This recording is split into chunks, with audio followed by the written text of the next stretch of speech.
məzhəbdə olmaq, məzhəb təəssübünü çəkməklə məzhəbçi ifadəsini insanlar qarışdırır.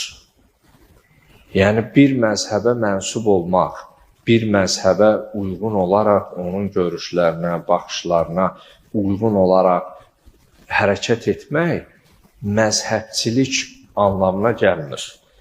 Bu, belə deyək də, məsələn, bir insan, biz baxsaq, Azərbaycanın özündə müxtəlif xalqlar var. Amma bu xalqlara mənsub olmaq, yəni təəssübkeşliyə gətirib, mən ondan üstünəm, o məndən aşağıdır. Yəni, bu fərq eləməz, etnik azlıq təşkil eləsin, çoxluq təşkil eləsin. Allah Teala Quran-ı Kərimdə Hucurat surəsində buyurur ki, İnnəməl mu'minunə ixvə. Allaha iman edənlər, inananlar qardaşdır. Fəəslihu beynə əxavaykum. Öz qardaşlarınız arasında sülh, əmniyyətlə yaşayın.